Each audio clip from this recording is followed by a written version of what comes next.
Hello, this is David Bernstein. I'm the founder of the Jewish Institute for Liberal Values. Welcome to this edition of the SpeechCast. I'm joined today with Dr. Monica Osborne, who is a scholar in residence for the Jewish Institute, but also an editor of Jewish Journal and curator of the speech project of the Jewish Journal. We have with us a very special guest, Dr. Martin Gach, who is a philosopher by training, a journalist in practice, somebody I've had the opportunity to hear through Monica actually on Clubhouse. And I was really taken by the depth of analysis. And I felt like, I think I might have messaged you, Monica. I think I said next level. So that's exactly what we're here to do, is to really go into some depth. This is, of course, a Jewish podcast. So Martin, you are Jewish. Is that correct? I am. Okay. I mean, from on all the right extensions and measurements, and from all the right sort of parts of the genealogical tree. Yeah. So you're from Argentina. I was born and raised in Argentina, and when I was 18, I moved to the U.S. to study. I landed in a small liberal arts college in Massachusetts and spent the next 4 years there. Then I spent about 2 in Europe, between France and Germany. I was studying philosophy, so these were the places where you did the pilgrimage to. And then I went back to get my Ph.D. in the New School in New York. So, a lot of my adult life was spent in the US, and I think that it's fair to say that my moments of, political coming of age, happen deep within the American political beast. So we are at a very striking ideological moment, not just in the US, but probably throughout the West. How would you characterize this ideological moment? I mean, I think that what we are seeing across the board, at least as far as the West goes, and by this I mean, certainly the US, Canada, Europe, but also, Latin America, capital cities, which are very much defined by the political trends of the US and Europe and so on, is what you see essentially is a structure of deep polarization. And this deep polarization has sort of a variety of flavors.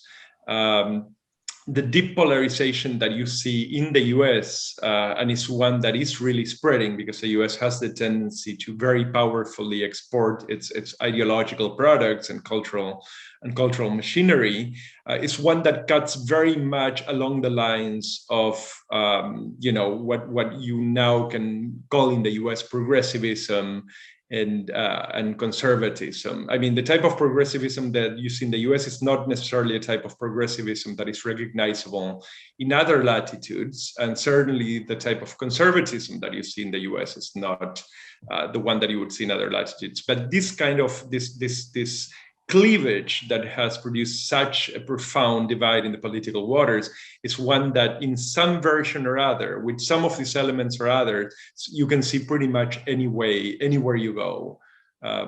So I think that this is sort of the core of the issue that we're facing, including the one that sort of brings us here, which is the question of, woke politics. So how would you describe woke politics? What are you seeing? Well, I mean, I think that, what we have, as far as I'm concerned, is a perfect storm, or a perfect alignment of a set of forces that have produced essentially an ideological doctrine.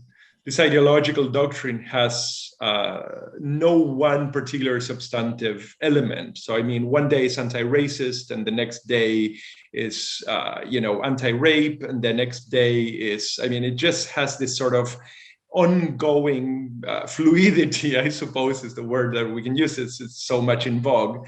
I think that what it has, more than a substantial question about, what is the specific ideological content, it has a mechanic that is the one that worries me, and that is the one that really travels across all of these different doctrinal positions. So when it comes down to, transgender issues, or when it comes down to the idea of, white privilege, or when it moves on to the question of like anti-Black racism, or when it, in every one of these cases, what it has is, I think, essentially a strong aversion to evidence, and a very strong commitment to dogmatic and doctrinal positions.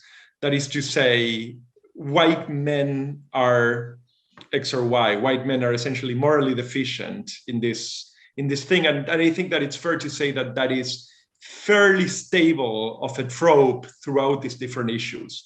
So white men are a problem not only for, Black people, are also a problem for sort of, Latino children trapped in like sort of border detention camps. They're also a problem in police abuse cases of Native Americans. They're also a problem with women in the Me Too movement. All of these things have this sort of white man element, or the moral deficiency of the white man in common. This thing is not something that is obviously liable to falsification. You cannot debate that, because white man obviously is almost a metaphysical category. I mean, white man includes, presumably you, me, I suppose, I mean, for these standards, and white. Argentinians were never Latinos enough. So, I mean, obviously I am white, at least an honorary white. It includes my father, the ghost of my grandfather. It includes my next door neighbor. I mean, it's a complete senseless category. This is the reason, and we probably will get into this, but this is the reason why we talk about structural matters are in structural injustices, because it's the spirit that runs in the crowd, right? You cannot point to it. You cannot really find it anywhere in particular. It's everywhere. So this is also the reason why you're all constantly being demanded self-assessment. I think that this is essentially a religious proposition. As such, it's not falsifiable. And essentially, the challenge to that doctrine is either an act of apostasy. So obviously, this is the reason why we have, people running around with pitchforks and digital torches, and there are all these sort of political conflagrations. But I think that the other possibility is essentially that the doctrine is really just accepted. So there is no space for deliberation here. There is no space for asking the question, hey, but is it really the case that white men all have privilege and white men are all so on and so forth? And you can say this about really anything, cisgender, Jews, because Jews, of course, also have the Argentinian problem. They're not good enough. They're not good enough to be dark, but they're not bad enough to be white, right? So, I mean, it is this very strange place in which we find ourselves. And I think that this is a thing that reproduces itself out ad nauseam. So you have a power structure which has developed. Now, I want to be very clear. The reason why I started by pointing out that I think that this belongs to an economy of polarization is because I think that it has all the markings of the ugliest parts of right-wing politics in the US and abroad. So, I mean, these are twins separated at birth, but now living under the same political roof. So I should say that we are in 3 different time zones. I'm in Washington, D.C. It is 11:40 p.m. You're in Berlin, Germany. I'm in Berlin. It is 5:40 a.m. And Monica, you're in Vancouver, and it is 8:40 p.m., right? So, yes. So Martin, what is it like in Germany? I've been told, by the way, that this is really an ailment of the English-speaking countries. Are you seeing this in Germany to the same extent as you might see it, let's say, in the UK or in Australia or New Zealand?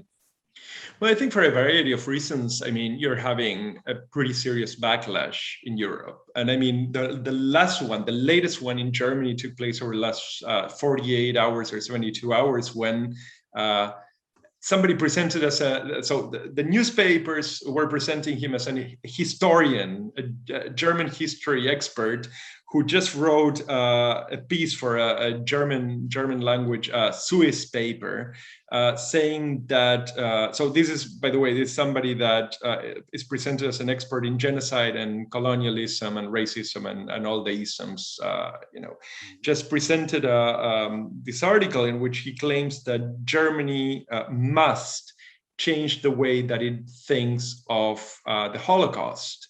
And it demands essentially that the Holocaust be thought in the context of anti-colonialism and anti-racism discourses, and that, Germany has to abandon, as a matter of institutional position, is something that Germany has for very good reasons, the idea that the Holocaust was an absolutely sui generis episode that had completely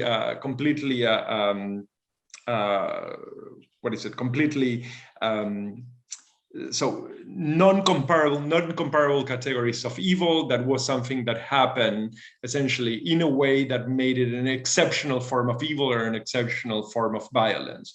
So basically the demand is now that, this thing be put in the context of angry studies positions as far as questions of social and political violence goes. At the same time, what it does is he says that it is important for Germany to recast Nazism as simply one episode in the context of historical unfolding. So, the way that sounds to the German ears is essentially as a straight out denial of, the paramount evil that the elimination of 12 million people, 6 million of them Jews, amounts to. So when you're listening to these things, it becomes very clear that it can come in Germany from one of two places, and this is actually very, very strange. It was pointed out in the paper Die Welt yesterday, which is either this came from the far right, which is neo-Nazis that are essentially trying to, water down the question of Nazism and the history of the Holocaust and the type of violence, or we're dealing essentially with something that comes from this new strange Anglo-American left. That's not exactly how the Welt put it, the Anglo-American left. They just said the left. But I think that the point stands, which is that, there is some new concoction that is actually brewing this kind of ideas. Now, I spend a lot of time reading about, Second World War politics, or essentially 1920s to 1945.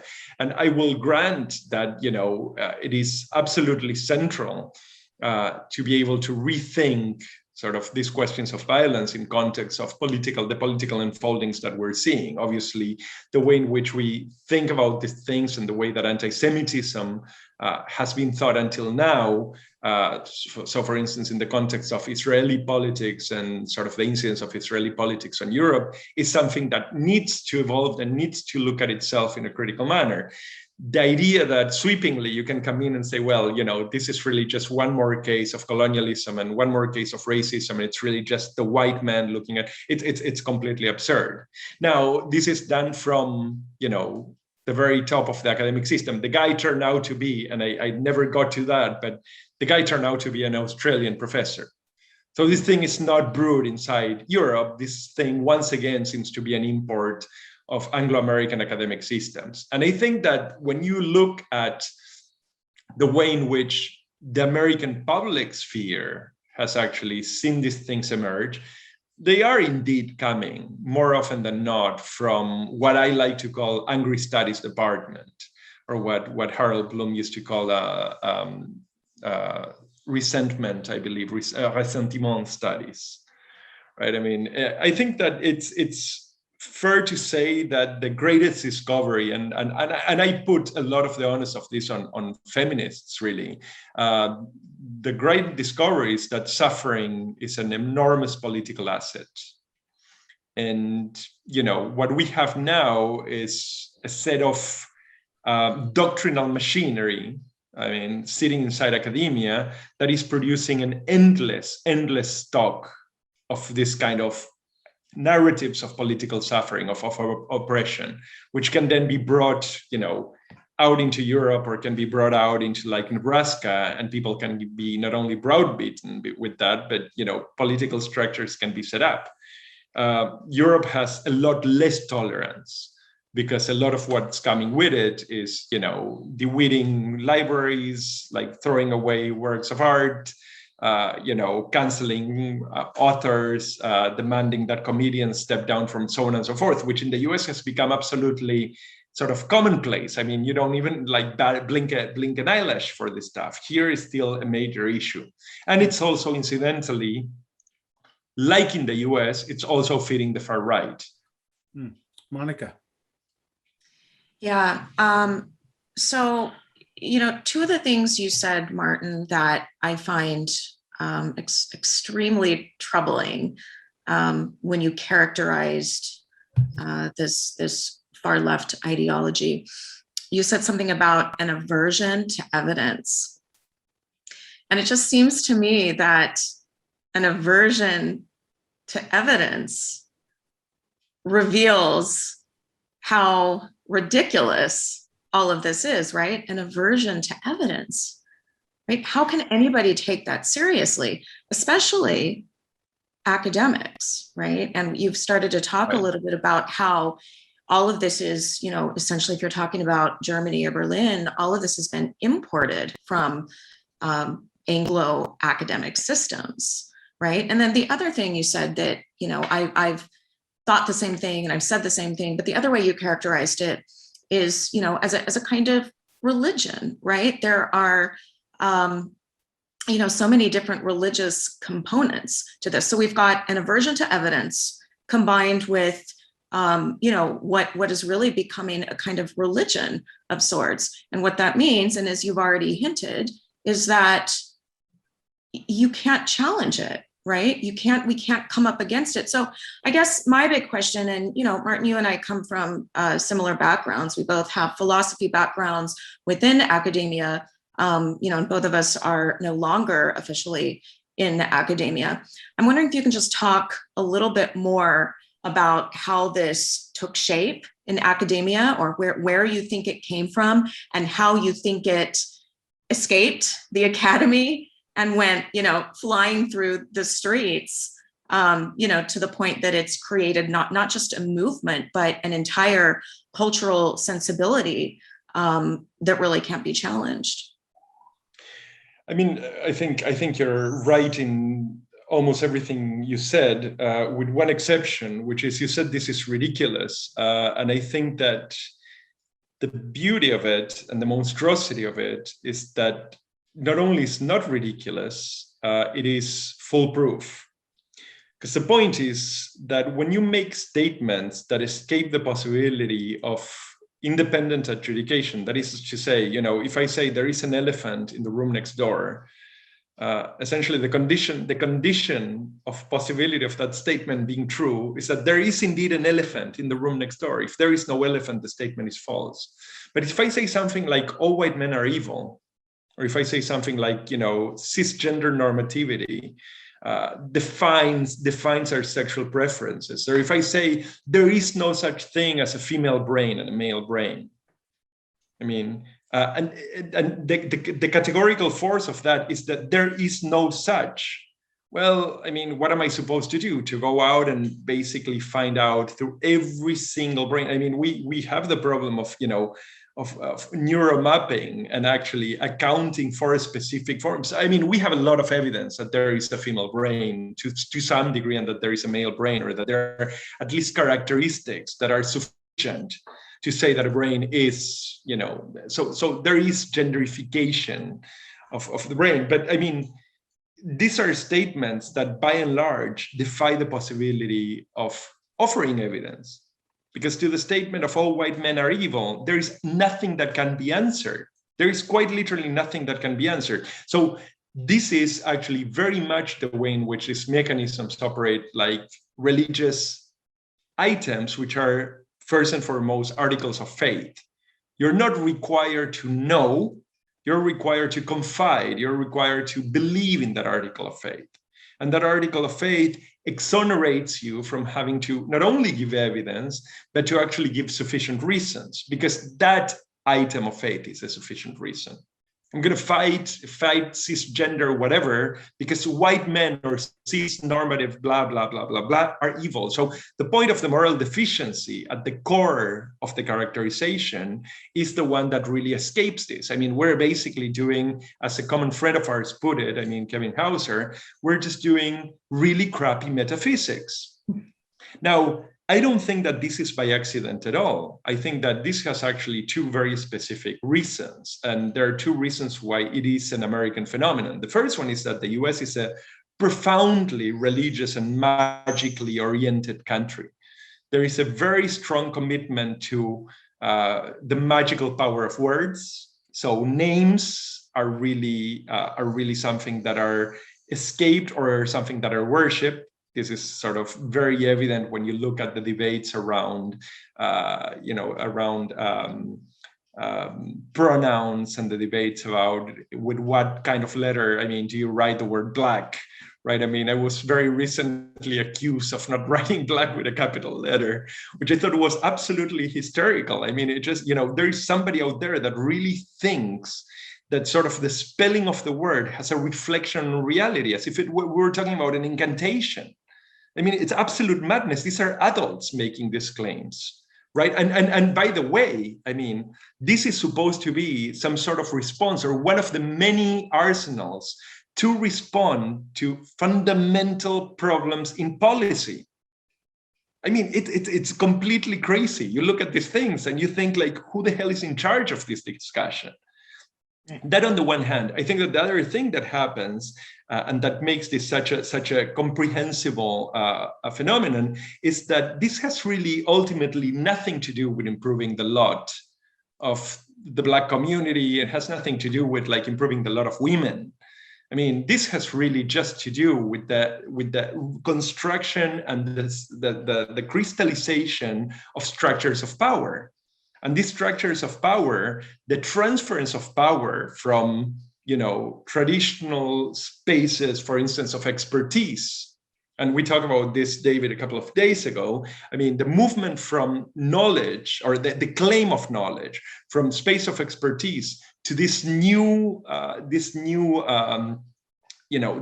holders of titles of moral authority is absolutely visible. I mean, you can see this, every single day, where you had in areas that I am very familiar with, you have had, for instance, in neuroscience, you have had the emergence of what I like to call neuroketchup in the Angry Studies department. So you have like some woman who just went to the gender studies, took one class in psychology, and now is explaining neuroscience, sort of, gendered neuroscience in some women's studies department. But over the last 5 or 6 or 10 years, that woman, or, we have now a very, very well-known case of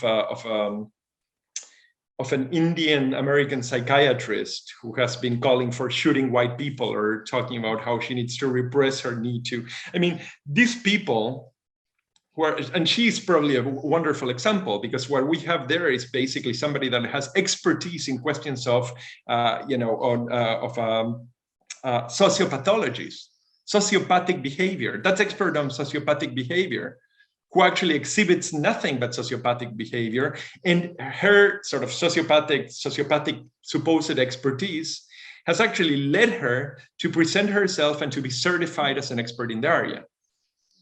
So the moment that you have actually this movement of somebody that does neuroketchup into the neuroscience department, then you actually have had the completion of the revolution, what I think as philosophers would recognize in the Nietzschean corpus as the rebellion of the slaves. By the way, just so you know, I'm a philosophy grad as well, so it's good to be with this is a disaster, guys. We should really just... Right. We might have to 5:30, otherwise I'll be bringing out the wine right now. It's great. I have some stories for you, but for another time. So Monica, can you want to? Well, yeah. I mean, I just want to go back to one thing. When you talked about, again, I'm going to go back to this aversion to evidence, and then you use the example of, all white men are evil. Right? That can't really be proven or disproven. There's nothing you could do with that statement. But I think that under that large umbrella, there's not just an aversion to evidence or statements that can be proven. There's a falsification of evidence in many cases. You know, or if it's not a falsification, it's a willful misreading or misinterpretation or misrepresentation of evidence. So, you know, I always hear John McWhorter talk about the fact that, you know, the numbers of Black men who are killed by the police in the United States is lower than the number of white men killed each year by police. So, you know, and of course, you know, if you think though about, you know, if Black people make up only 13% of the American population, which I think is what it is, you know, statistically, you know, there's still more, you know, so we can play with the numbers, we can say all sorts of things, but the fact is that there is a kind of misrepresentation of data. And, you know, this isn't just typical non-academic people doing this. This is coming from the top, so to speak. This is coming from universities and institutions of higher learning and education that should know better, right? These are the places that are supposed to safeguard and protect authentic representations of data and evidence, and yet we're seeing the opposite. Well, I mean, I think, you know, in some sense, you answer your own question. I mean, I would say you're completely correct. I think that, as a matter of fact, I mean, the story of Black confrontations with police is you know, stunning. I mean, I've been following this story for about 15 to 20 years. So, I mean, I have almost yearly numbers. And I can tell you that if there are a set of three numbers that to me have always been the most interesting ones, is that the raw numbers give the highest number of victims in encounters with police in the US as white people, white men mostly. The second number that to me is remarkable is that in part per million. So, I mean, you know, the per capita count is really Native Americans that have the highest death in encounters with the police. And as far as sort of general demographic denominators go, the highest number of people that actually die in the hands of police are psychiatric patients. So I'm not even touching on the question of class. Right. And there are other issues too, by the way, including age. The average age of a white person in America is 58 years old. The average age of a Black person in America is 27 years old. So just on that, you can imagine how that would affect the crime statistics on that alone. And even, by the way, when you control for when you control for the actual numbers of African Americans, still it seems that white people are killed in just about the same number of confrontations with the police as Black people are killed. I mean, you know, the things that you have to add when you start dealing with this is that the US is a sort of fully loaded country. So in a lot of these interactions that end up with cases of fatality, and I'm no fan of the American police, let me just be absolutely clear. I think that I don't know any other police department in the world, including the Argentinian police department, which I grew up being thoroughly scared of. I know no other police system in the world that needs more of a reform than the American system. I mean, it's an absolute catastrophe. And as far as I'm concerned, I mean, this is the inheritance of, you know, the crossing of the Rubicon of all these people that were fighting outside and all the material. Now, the point is when you actually start including all these elements and including all these variables, sort of the guns. I mean, the Philando Castile story in Minnesota, I believe it was a very telling one. I mean, the reporting of that and the way that it was presented was that the guy was unarmed. That's not true. The guy had a gun inside the car. Now, what is that happening in that confrontation? We don't really know, and there are strong reasons to suppose that there was misbehavior on the part of the police. That being said, there was a gun in the place. Right. So the thing is, you know, as I said, I haven't even put class, socioeconomic class.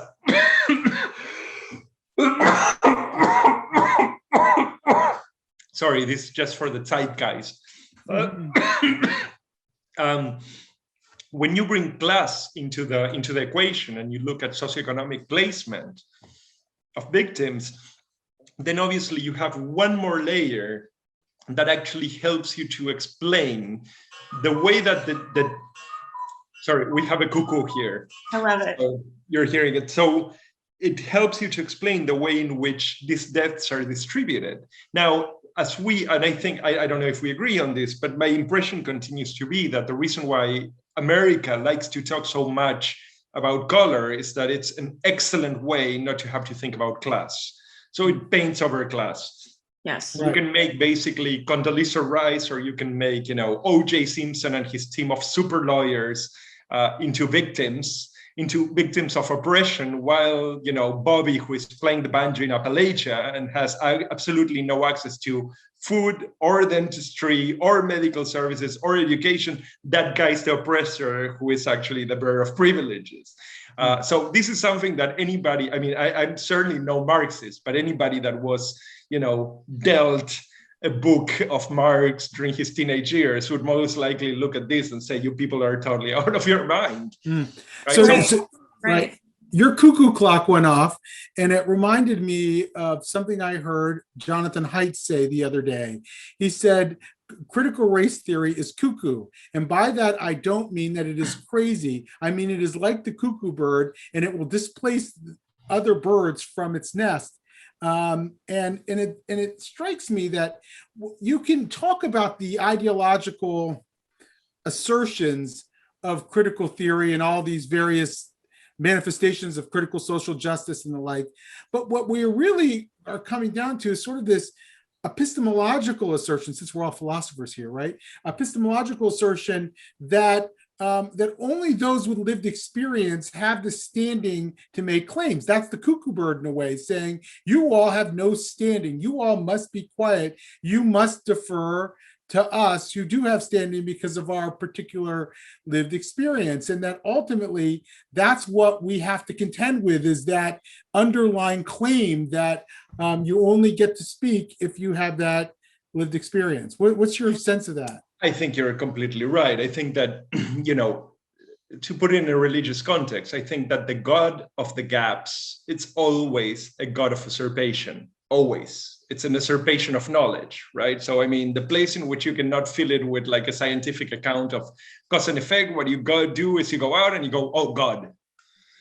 So, one of the best ways to sort of keep God in business, what you have is mainly a God of the gap, is to keep science out of business. So what you say is like, well, who knows why the tides go up and down? Most likely it's God. Somebody comes in and says, well, look, there is this thing, the moon, it floats around the earth, it actually pulls. So what you do is you grab that guy, you take him to the central square, you put him on a stake, you light it up, and you have another 50 or 60 years of being the one that gets to stand in the pulpit and explain sort of the tides through God, through your invisible friend. I think that here you do have something that works very much in the same way. What you have is like, I don't know if you guys follow the case of Adolf Reed. Adolf Reed is somebody that I find absolutely brilliant. It's really, if I have an American left-wing hero, is that one. He's a sociologist, he taught at the New School, and then he moved on to a much, much better operation. I think it was at Penn State. And he's basically, an old, honest to goodness, extremely, extremely smart Marxist.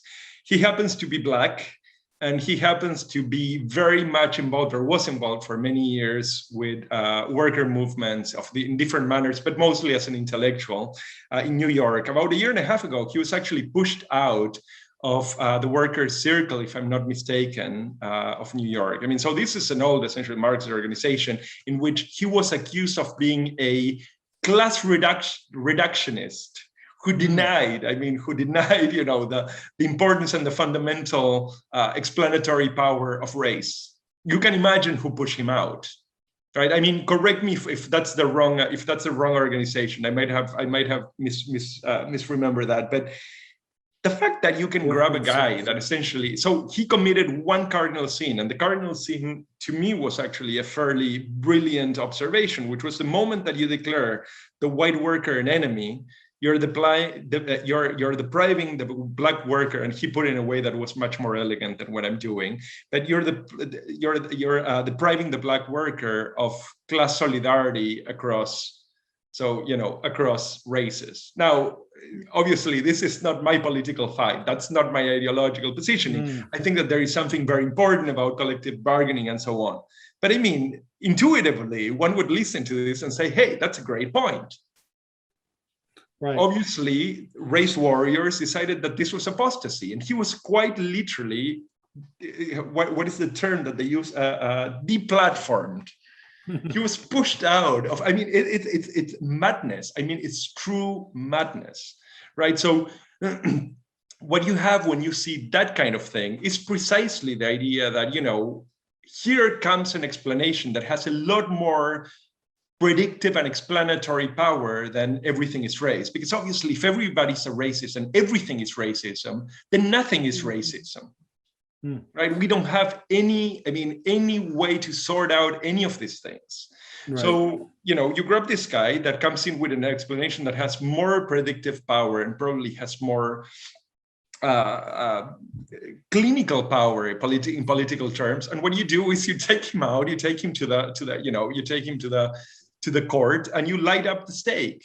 And you declare him basically an enemy of the race, not of the class, as it would have been done under, Stalinism, or it would have been done under forms of communism, but he's an enemy of the race and of all things that are good and decent, obviously. So now what you guarantee yourself is that that space is now free for more critical racial theory explanations. So I think that this goes to Monica's point concerning evidence, which is to some extent also the point that you're making about the epistemology of the woke movement. Is there is absolutely no commitment or interest in the question of evidence. And you can talk about this in every single area. When they tell you about, when I read, for instance, about literature, I mean, this Disrupt Texts project, which basically claims that, Candy's anti-racist baby would be a fit replacement for Othello. I mean, this is something that can only be said if you are blind and you have never read or been read sort of either work, or if you're truly committed to making a case of something that is patently false. Now, we can talk in a minute about the effect that has on education, which I think it's devastating, because I think that this is really a form of absolute cultural destruction. I mean, I think that this is essentially the purposeful promotion of illiteracy. When you have people telling you that what kids should be reading in inner city Chicago are stories that are only about inner city Chicago because everybody else is a racist, what you're saying is that those kids will have absolutely, for the time that they spend in that classroom, and if this gets reproduced through the system, the time that they spend in school, they will have no access to universal literature. They will never know what a Greek is. They will never know what an amphora is. They will never know why the Achaeans were running to the port. They will never know what was the force of the gods in this conception of the world. These things, I mean, the Paris of, and don't give me Baldwin to explain the crap that Kendi's doing, because Baldwin was actually living in Istanbul and living in Paris. These bastards are not only sort of living within the idea that, it's this American parochialism, but reduced to a bubble of racial purity in a context in which people should have no escape and see no space of escape, right? So there is nothing beyond this thing. You continue to tell the story of yourself. And I think that these things are not only extremely dangerous for those of us who are very committed to education, very committed to literacy, they also basically show you, once again, I think, that the commitment to the construction of power. This is really, really the Napoleon taking the pups in Animal Farm, taking the pups out into somewhere and then coming back sort of sometime later with the pups grown up into mastiffs, essentially, who then go on to rip the throat of the rebelling hens. I mean, this is the Orwell story. The pups are the ones that are taken away. And that's how the power is constructed for the return of Napoleon, the hog.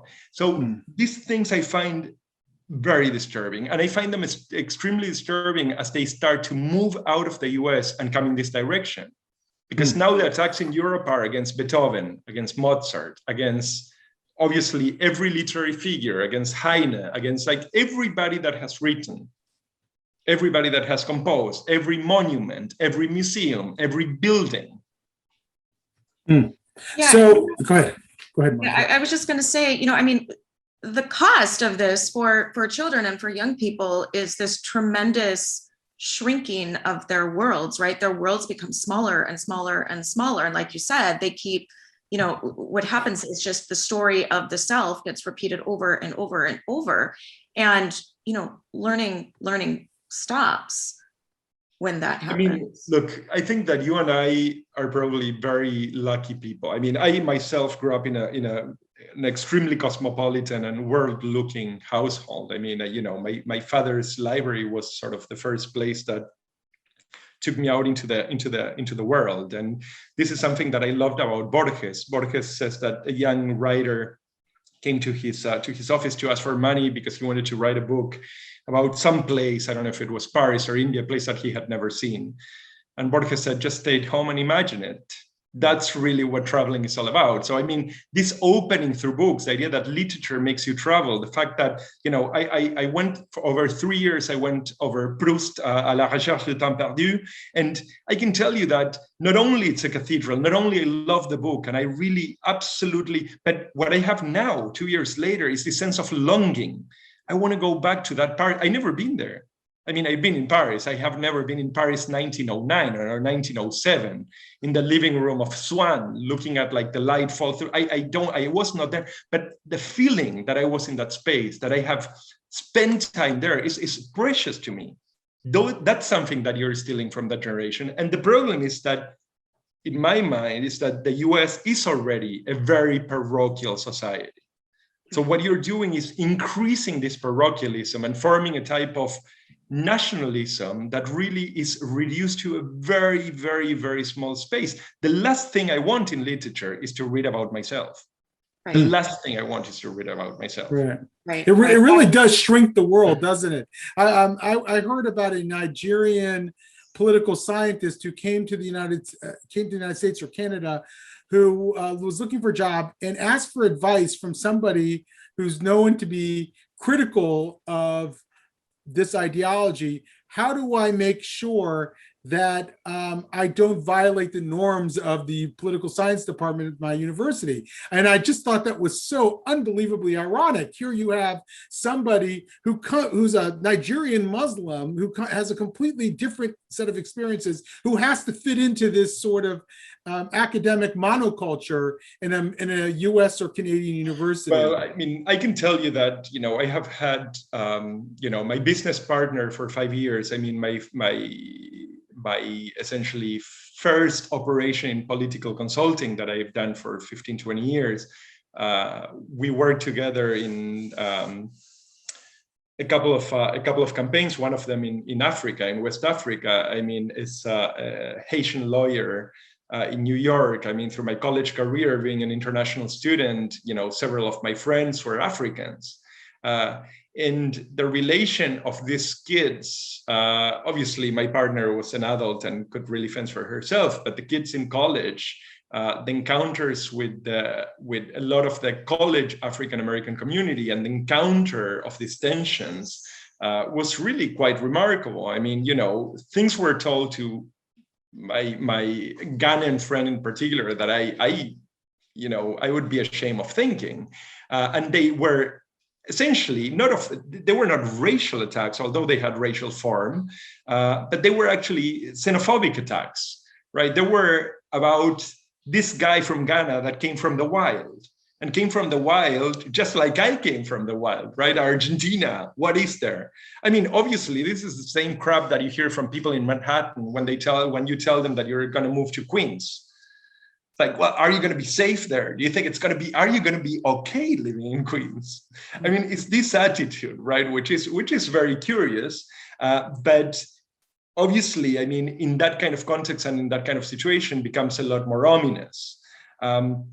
I think that this is not really, something that has an easy solution, because I think that what you are coming into the academic system with is with the idea that you are really in the space that has inherited sort of the freedoms of which Schiller speaks in the letters on aesthetic education of man, and which is basically you can have truth oppress, the king can talk, but ultimately truth will come back to haunt him. The fact will preserve. So what do we do about this? I've heard you talk a little bit about it, and I think I might have on a Clubhouse mentioned that I struggle with how you fight against illiberalism. Do you use the rules of liberalism, which is to always respect every point of view, to fight illiberalism, or do we need to fight by the same rules that the people who are imposing this ideology on society are using? How do we deal with this now? Look, let me take exception with that. I don't think that the position of liberalism, and certainly not, I think that if I have to explain who I am, I certainly don't want to use the term classical liberal, which is something that now has been associated with certain type of libertarian republicanism. What I would say is that I'm a staunch participant in the project of enlightenment. Right. And the project of enlightenment is not, and I think this is really what Republican forms of governance and forms of polity inherit. I don't think that the Enlightenment project is in any way grounded in the respect for any idea. I think that the Enlightenment project is grounded on the sufficient respect for the individual, that their stupidity will be challenged with ideas that are presumed to be better. And because this is actually a mirror's game, then what we enter into is essentially a contract of deliberation. I think that this is no longer the case within the woke machine in academia. Academia has been lost. There are reducts where they cannot come fully in, but I have heard, with no reservations, people say, for instance, that there are absolutely no reasons why science should ask questions about, racial differences, for instance. I think that most people that seriously study, genetic recessive disorders, for instance, cell anemias, the ones that are pertain to, say, Ashkenazi Jews, or the ones that pertain to Black communities would beg to disagree, would think that Tycho Brahe or sickle cell is a very important thing to understand, and to understand why is it that it's predominantly a Black problem, because we want to save Black lives, right? So Black lives matter in that case too. I don't think that they're fully there, but I think it's very clear that they are almost there, and that there are departments and there are entire areas, sociology, the humanities by and large, literature, that have been essentially lost. And, it's the voice of reason no longer prevail. I think that the bigger issue that I see is constant bullying in sort of a situation of extreme pressure. Where people, can really be, and this was also part of my conversation with our colleague Kevin Hauser, was that this is not just a game in which people are sort of deplatformed, but they can go talk somewhere else. What we have in many cases is people that are one complaint away from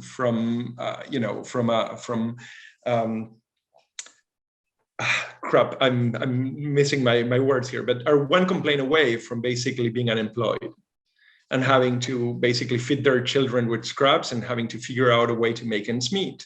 So an adjunct professor that is in the situation which, a professor that is enlightened comes down on them, they really have two choices: or shut up or go stand in the unemployment line. And that threat, not only to kith and kin, but to reputation and to future employment, it's massive. It's massive. You're not talking about something that is negligible. So as far as I'm concerned, we are clearly, and particularly the American university is at this, and this, by the way, this is also the case for American publishing industries, for the American show business, so on and so forth, because almost everywhere you go, you will find it. I think that the response right now is really fire with fire. I think that my sense of what should happen in the university is that there has to be first of all, networks of faculty and people concerned that are beginning to build and that are there already in place when these things begin to happen, because by the time they come down on you, it's already too late. You cannot start organizing then. And if you're going to have to go into a lawsuit, if you're going to have to afford like a lawyer, if you're going to have to, find a way to feed your family or protect your job, then that's not something that you can do overnight, much less if you're an adjunct or if you're lower in the ranks. And we cannot all be Jordan Peterson, obviously. So we're not in that kind of position. That means that the safety nets have to be there. And I think that the main instrument that these networks have to start really using very, very seriously is strategic lawsuits, strategic lawfare. They have to go in and they have to make it clear, not only to other faculty members who should be sued. I mean, I think that, suing people individually and finding the lawyer that will be willing to do it is a sufficient threat to actually stop the intention. But I think that the ultimate responsible parties to this are actually administration. So I think that this is sort of an important fact. I don't think that this is a product of the left. I think that this is the left in a parasitary manner, using basically what has been the Reaganite project of American clientelism translated to the university. So this is something that I think I mentioned in the Clubhouse conversation. I think that what you have is that administration understands that there is no better client than a happy client. And this means that the academic model in which you're going to hear tough truths, because what we're here is to educate you, not to entertain you, is gone. Because what we now want are happy students that go to their parents and ask them for more money, or go to the government and sign on the dotted line for another loan or for another financial support extension. And that will go to the administration. And it's consistent with the massive growth of administrations. So I think that what you have is a symbiosis of very ugly forces. Clientelism at the level of the administration, and paying students that actually not only find that they're entitled customers, but that actually they now have ostentatious power when they even walk into classrooms. I mean, I mentioned this before, I'll mention it again. I am told regularly by faculty members in Europe that their biggest tormentor, their biggest source of fear are 18 and 19-year-old American foreign students that will come in, will sit in the front row, and then they will tell them what authors they can teach, what authors they cannot, what photographer is a racist, what photographer is a homophobe, et cetera, et cetera, et cetera. I mean, just think about the transference of power for an 18-year-old that comes fresh out of a Tupperware to be sitting in a classroom and be able to call not only curricular shots, but essentially define the job expectancy of a faculty member. So that power had to be bestowed. And obviously that was bestowed by a certain amount of financial muscle. Obviously, what they have to pay for that is usually a lifetime of debt for those 15 minutes of pleasure over 4 years. So I think that system is something that really has to be broken apart and starts with breaking down administrations. Let me just say this last thing. Faculty bodies have shown themselves to be absolutely incompetent in doing politics. This is why I never read them on policy, because they simply have not, there is not one single case I know in the American academic system, at least, in which there is a serious and well thought out policy position by faculty members that has actually managed to modulate this.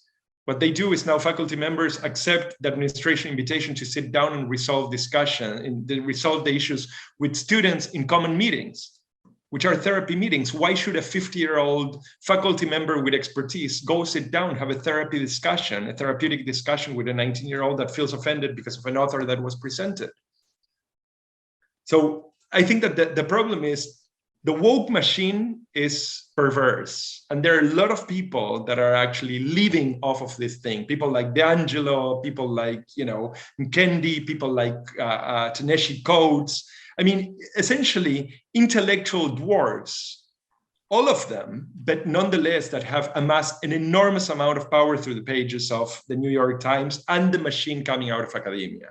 And academia has actually built those incubators by essentially fostering an atmosphere of client satisfaction above anything else.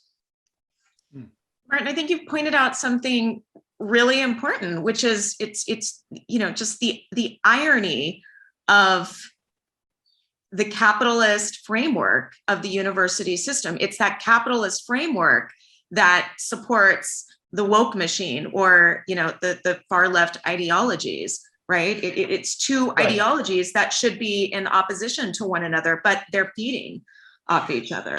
Well, look, I'm a happy market economy guy. So I mean, I'm not a happy market economy guy in the American sense. I'm a happy market guy in the Danish sense.